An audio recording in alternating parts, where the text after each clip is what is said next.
Today we're going to discuss various instances in the 19th century, late 18th century, 19th century, where there was discontent and frustration or anger with imperial rule, and we would see revolutions and reform movements rising out of those. I'm going to run through a few revolutionary movements that you guys need to be familiar with. First, the American Revolution. Now, you guys are all well versed in this because you had APUSH last year, so that is good. We don't need to get too deep into it. The American Revolution, if you guys recall, was a response by British colonialists in America to what they saw as illegitimate taxation. If you remember, there was a war fought between 1756 and 1763. Yes, ma'am? Is this their... 533. I'm sorry, thank you. 1756 and 1763, fought around the world, called the 7 Years' War, but in the American colonies, called the French and Indian War. And following that war, the British government increased taxes on the American colonists in order to recoup the costs of that war. Colonists cried foul. They said it wasn't a problem with taxation in and of itself. It was the notion of taxation without representation. And then this is going to harken back to John Locke, right? And what he had to say. That we should only be governed based on what? Consent. Our consent. We have to, accept we have to have some say in the government that is ruling us. We have to consent to be governed. Like right now, every American citizen pays taxes. But in one way or another, we consent to those taxes because we have a vote in who ultimately decides what those taxes would be. The American colonists didn't, and they ultimately revolted against that rule. This is done in Thomas Jefferson's Declaration of Independence. And he says that the bonds between the American colonies and the British government should be broken because the king no longer had the consent of the American colonists to govern them. One important note in this revolution is that the French are going to aid, will someone let her in? The French are going to aid in the American Rebellion. Not necessarily because of some love of the American colonists' claim, and maybe the French king should have thought this out a little bit more, as the Americans' push against a British king is ultimately going to lead to support in France for a push from their own king. But what was the intent of the French king during the American Revolution? Yes, sir? To weaken the British as much as they can. Just to weaken the British. The French and the British have a long line of dislike and war against each other, up to and including that French and Indian War, the 7 Years' War. This was a way for France to stick it to their arch rival, the British. But ultimately, that will come back and hit them themselves in the face. Yes?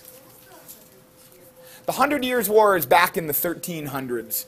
So that's, we haven't even, and that's that's a isolated European, British, French thing that doesn't really have a lot of import in world history, and that's why we didn't talk about it much here. Or at all. I don't think I mentioned it at all. So anyway, the Americans win. The war is over by 1783. But please note that this is a limited revolution. All right? As revolutions go in AP World History, this one, while it is hugely important for us, it is not all that much of a world-changing revolution.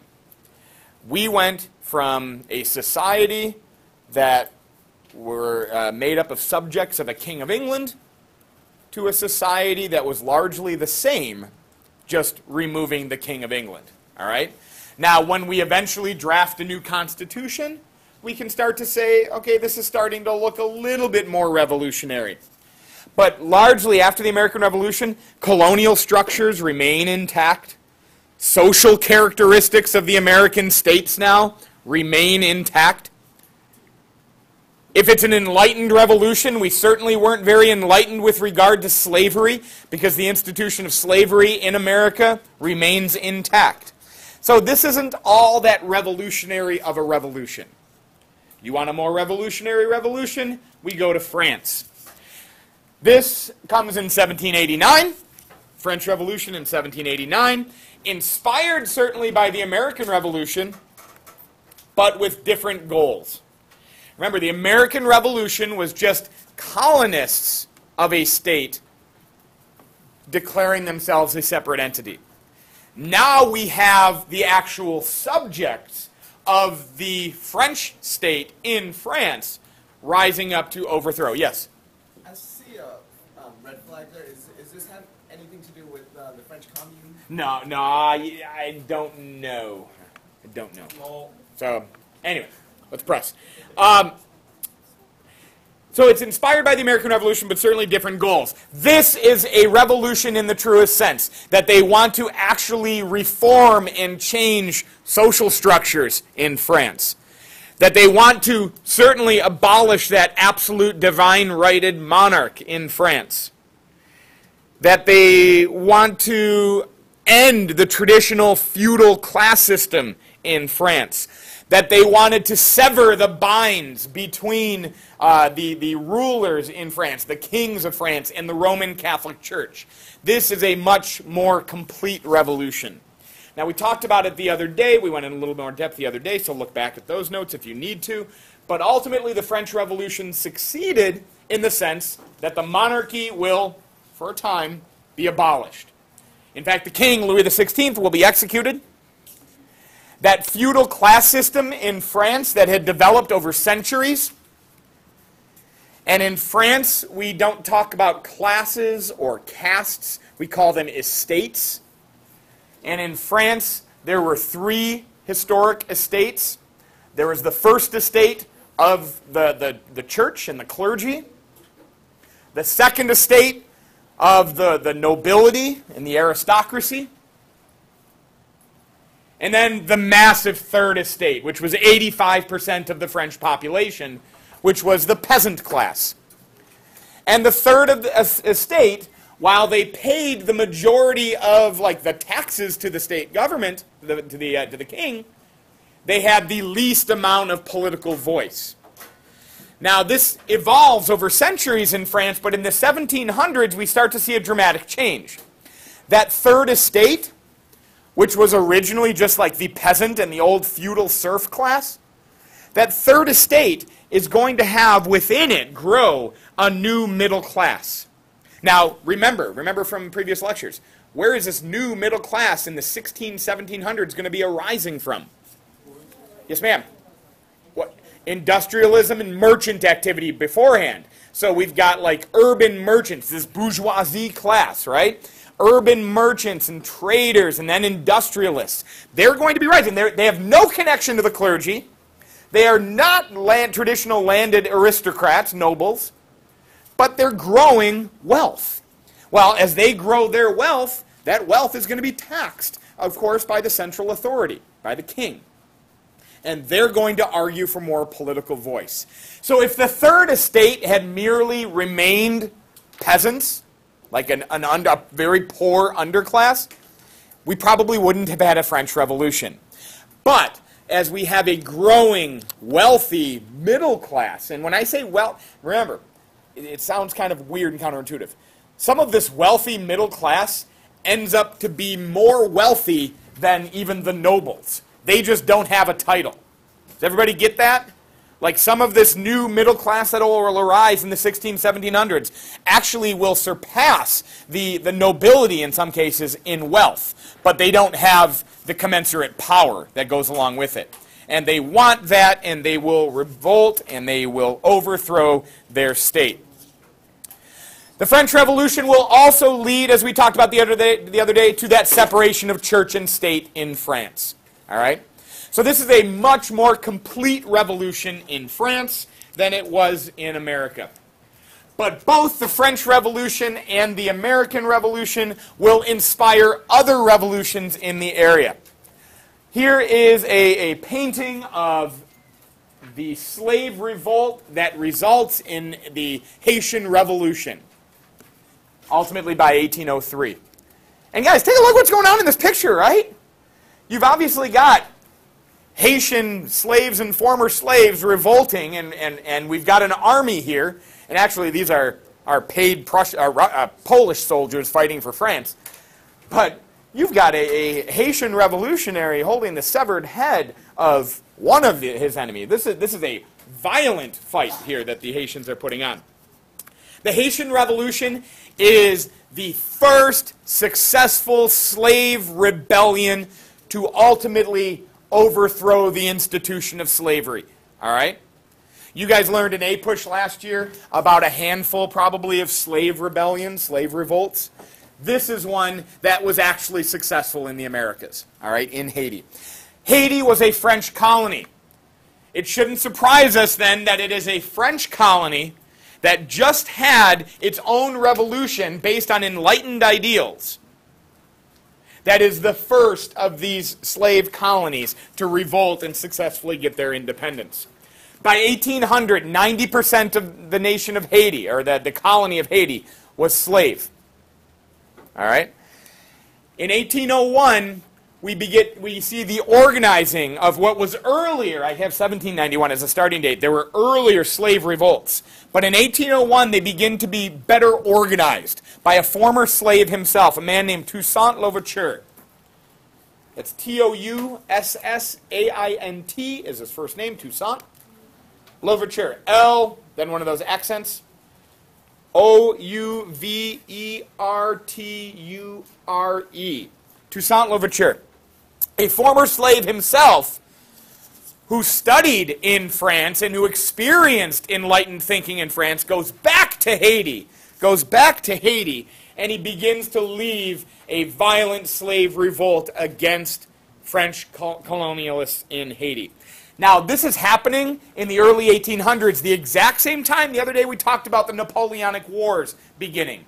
So France has really got bigger fish to fry.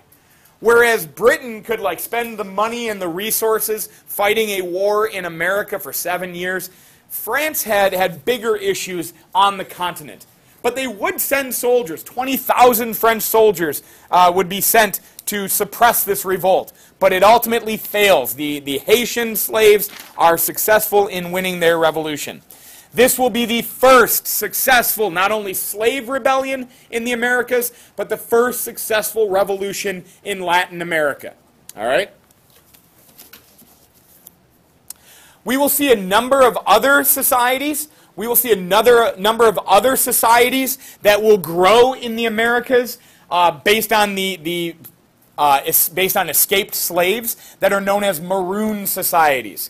It's just a term that the College Board wants you to just hear. We're not going to talk too much about it. But maroon societies. These are small, pseudo-independent. They're kind of growing within other societies, within other colonies or states. Small societies of escaped slaves who begin to organize their own communities. And these will develop in any colony or state that had a slave population. So there'll be maroon societies originally in Haiti before their revolution, and then in Cuba, in Jamaica, and the Dominican, and South America, and in Central America, and even within the United States. Maroon societies, yes? Maroon societies are societies that will grow from escaped slaves. So slaves escape and they join together and start to create their own societies, typically within other states. Yes? I remember reading something about the underground tunnels for slaves in our country. Yeah. Having to do with maroon society as well, when they create. No, not so much. You're talking about the Underground Railroad, which was actually, that's like a misnomer. There were not actually tunnels, or certainly no railroad that was actually underground. It was underground in the sense that, hush, hush, we're not going to talk about it, right? So it's really just a network of trails that escaped slaves would use to head to the north, ultimately with the prize being Canada. Yeah?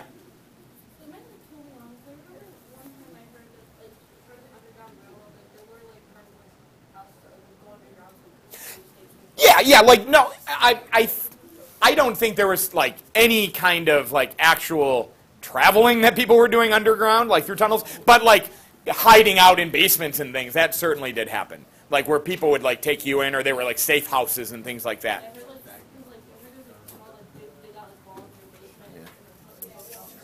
to hide. Yeah, I'm sure there was that. But one thing, and you guys might hear about this a little bit more next year, the Underground Railroad, compared to how much we hear about it and how much like it is discussed, certainly you guys probably all started hearing about it in elementary school. My kids go to Beacon Tree Elementary, and Beacon Tree is named after like the notion that that was like a kind of a stopping point on the Underground Railroad. The Underground Railroad was very, very, very, very, very, very, very small. Probably far smaller. I think we had one of our students do an extended essay a couple years ago, and I think there were something less than like 1,000 slaves that actually made it to the north via its route. So the discussion of the Underground Railroad is far bigger than the actual success as a route from south to north. Anyhow, Central and South America. They will also work and gain their own independence. This is a guy you should know for South America. His name is Simón Bolívar. Hey, there's a country named after him today, right? Bolivia.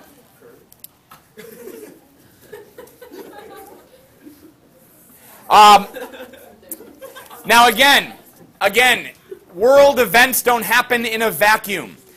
These revolutions in Central and South America are going to be taking place in the early 1800s. What is going on in Europe in the early 1800s? We talked about it the other day. Industrial Revolution. We talked about that a couple weeks ago. Napoleon. Napoleon is like kicking butt and taking names throughout continental Europe in the first 15 years of the 1800s, right?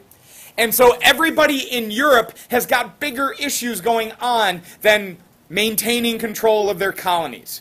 All right, so much of the revolutions in the Americas has to do, at least after 1800, has to do with what's going on in Europe, and that is the primary focus of European states in the early 1800s. So the Napoleonic Wars, by the early 1800s, will be making their way into the Iberian Peninsula, that is Spain and Portugal. All right, and Spain will ultimately fall to the armies of Napoleon. All right? Have you guys ever heard the phrase guerrilla war? Yeah. Okay, the phrase guerrilla warfare has its origins in the Napoleonic Wars. Guerrilla is not like a jungle gorilla. That is guerrilla as in Spanish for little war. And as some Spanish citizens were in opposition to these French armies that were essentially being allowed to march through Spain on their way to Portugal, they would rise up and start fighting against the French. They weren't organized, so they would just have to do little unconventional attacks. And hence is born the word guerrilla warfare, which you guys will hear again throughout your studies. Anyway, the Napoleonic invasion of Spain results in essentially a Spanish crown being in cahoots with Napoleon. Napoleon actually throws his brother in charge of Spain. All right? Italy and Belgium. Yeah, oh yeah. So Napoleon has now a friendly Spain. This leaves the Spanish colonies in the Americas to question where their loyalties lie. Because remember, who was traditionally running the Spanish colonies in Spain, in the Americas? Oh, what do we call those people? the The class above the Creoles. These peninsulares, the people from the peninsula. They were appointed by the king. But now that there's a new king in town, because Napoleon had marched through, who are you loyal to? And so we now see Creoles, like Simón Bolívar, who were born in the Americas, who lived their lives in the Americas, who begin to assert their right to be running these states. Not as colonies anymore to a king that they don't believe in, but as independent states. And what gives them the idea that they could actually break free from a crown? Well, it happened to the north of them in 1776, right? So we have a challenge to the traditional class structure in the Americas, where the Creoles want to assert some authority. And then we certainly have a challenge to the appointees of the new king of Spain. And so we have a revolutionary movement in the Americas, first led by this guy, Simón Bolívar, who in 1811 will declare independence from Spain. Now he's operating out of the north of South America here.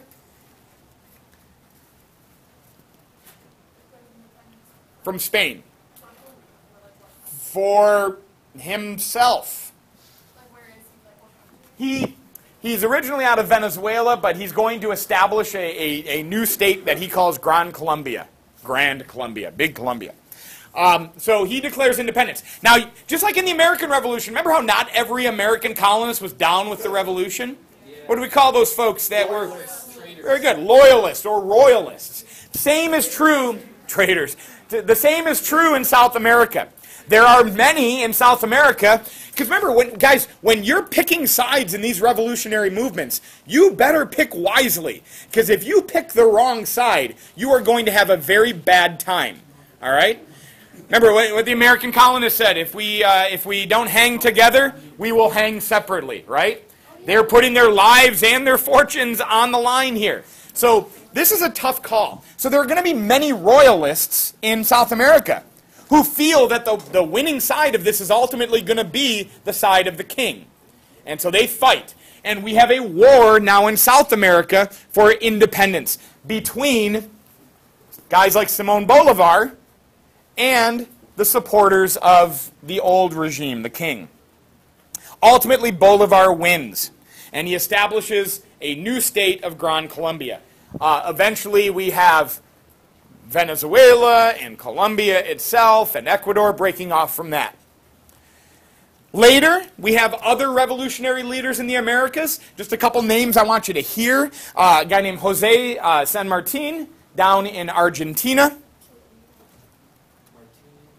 José de San Martín, San Martin, of Argentina.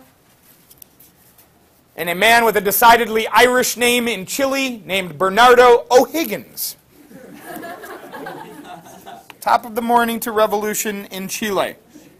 They will lead revolutionary movements in their own countries.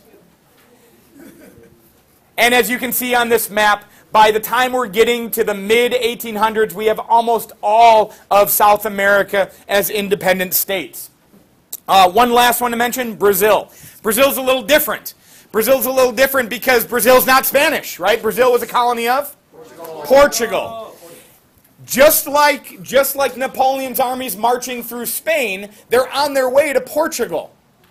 This was called, for just those of you that are trivia buffs or you want to get it in Quiz Bowl, this was Napoleon's Peninsular Campaign. Okay, he's trying to conquer the Iberian Peninsula. As Napoleon's armies make their way to Portugal, the king of Portugal gets out of Dodge. He flees to Brazil, all right? And he establishes a crown in exile, a government in exile in Brazil.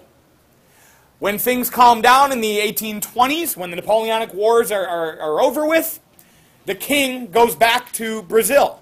Or pardon me, the king goes back to Portugal. But he leaves his son on the throne in Brazil. Hey kid, his name is Pedro, you run the show here. And Pedro's like, cool dad, I got it. Dad goes back to Portugal, Pedro's on the throne in Brazil, and he looks all around him and what does he see? Independence, independence, independence, independence. And he's like, why am I still a subject of my dad back in Portugal? So I will declare my own independence. And so Pedro becomes Pedro the First, the king of now Brazil. An independent Brazil. Still a monarchy, though. This won't last for too long, though. By 1888, Pedro the First kid, Pedro the Second, abolishes slavery in Brazil. I mentioned already, it's the last of the American colony, last of the American slave states to end its institution of slavery. So in 1888, slavery ends in Brazil. All right? Who's going to be angry with this? His dad's dead. Don't worry about him. Who's going to be particularly angry when the institution of slavery is ended in Brazil? Very good. The slave owners, the landowners in Brazil who used to get all this free labor. And so they will revolt in protest to this king who just freed all the slaves. And Brazil, by 1889, would become a republic. They would not reinstitute slavery, but they would drive out that king. So Brazil becomes a republic in 1889. So we see within a century, the entirety of the American colonies who were all under some form or another of a European crown whether it's Haiti breaking from France, whether it's the Americas breaking from Britain, the United States breaking from Britain, whether it is South America and Central America breaking from Spain.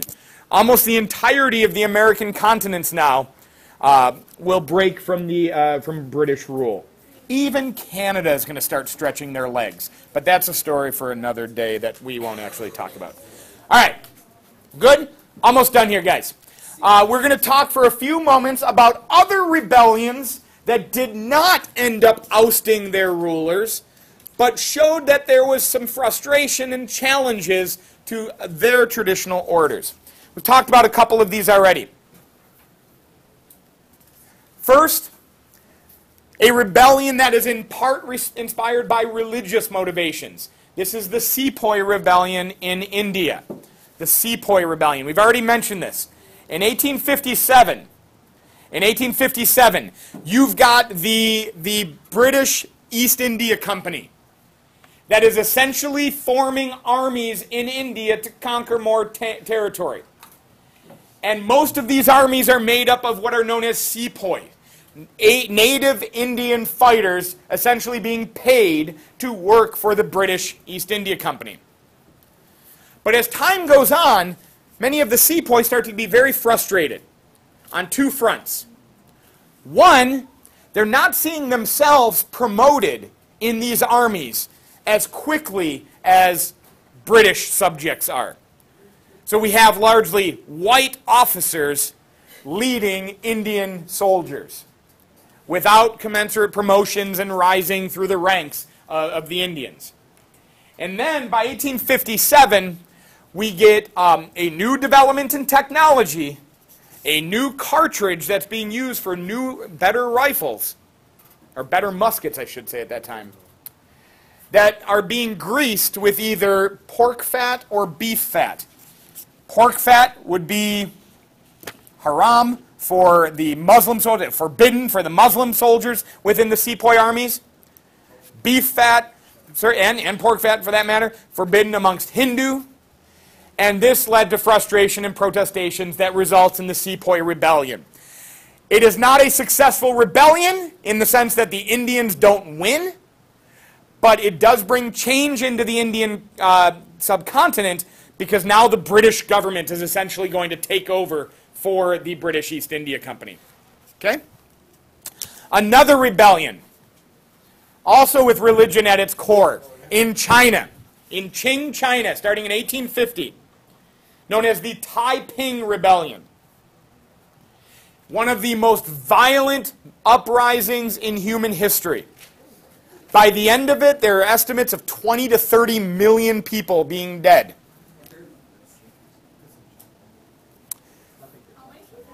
20 to 30 million. A Chinese Christian sect, and an offshoot of Christianity as it's spreading in China, rises up in 1850. They believed their leader proclaimed himself to be the brother of Jesus. What? Yeah. Yeah. Did he declare himself like Lord's son? And he leads this rebellion against the Chinese dynasty who wanted to squash it out. This rebellion would last into the 1860s. By the end, we had upwards of 20 to 30 million dead in China.